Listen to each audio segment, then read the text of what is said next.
Bigla ang nagkaayaan pumunta ng Lola Corazon. Natapat na walang biyahe ang asawa ko kaya nung nag-chat daw yung tito ko sa kanya ay bigla ang umuo na lang siya. Kahit hindi pa niya alam kung saan daw pupunta dahil ang chat lang sa kanya ay kung may biyahe daw ba siya. Kaya nung nireplyan niya yung tito ko na walang biyahe, ang sabi ng tito ko ay aalis daw. Kaya ang sabi niya ay okay po. Nagkabiglaan lang din ng pagsagot ng okay, pero nataon talagang walang biyahe nung time na yon. Nga pala, mabalik tayo. Nandito na nga pala tayo sa Lola Corazon at ito yung Lola Corazon. Napakalawak ng kanyang field na pwedeng takbuhan ng mga bata at meron pa siyang mismong playground na pwedeng paglaruan ng mga bata. Pati na rin ng matatanda ay pwedeng maglaro dito dahil maraming nagti-team building dito sa Lola Corazon. Mapunta tayo sa pagluluto at nagbabalot na ng bangus yung Tito Levi at si Tita Glenda ay nagluluto naman ng mga seafoods at si Tito Leonard naman ay nag-iihaw ng baboy at manok. Habang nagluluto ng lunch namin ay hindi pa kami nakaka-check-in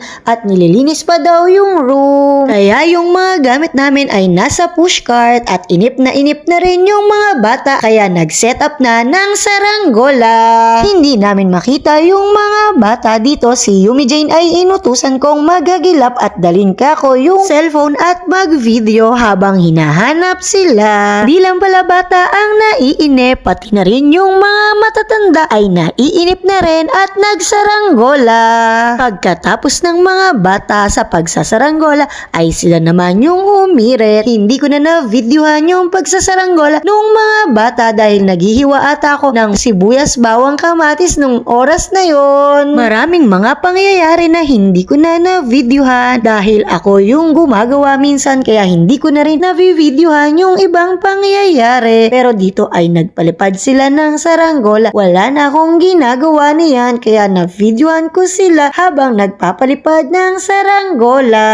Yung tito ko yung naghahatak ng tali at yung asawa ko naman yung nagbabalibag ng saranggola. Isa pa kaya hindi ko rin na-videohan lagi yung sarili ko dahil ako yung videographer ng sarili kong vlog. Buti na lang videohan ako ni Tita Jean at sinend sa akin yung video para naman maisama ko dito sa ating pagbablog. Hindi naman halatang naiinip na rin ako kaya andito tayo ngayon at nagpapalipad ng saranggola pero tinigilan ko din agad yan dahil nawawala yung hangin. Sobrang init din talaga nung mga oras na yan kaya tumigil na din talaga akong magsaranggola. Hinihingal na din ako nung mga oras na yon. After kong magsaranggola, mga ilang minuto lang ay kumain na din kami. Hindi ko na rin na-videohan dahil nakakamay ako nung kumain kami. Nung nakatapos kaming kumain ay pumunta kami sa sasakyan para kuhanin yung mga gamit para madala na sana namin sa room at akala namin ay okay na yung room. Yun pala ay hindi pa pala tapos linisin. Habang naghahantay kami makapasok sa room ay nakapagpalipad ang Tito Levi ng saranggola. At ayan na nga, pinapalipad niya na ng mataas yung saranggola pero hanggang dyan lang ata yan lumipad at hindi na namin napataas. Sadyang bumabagsak talaga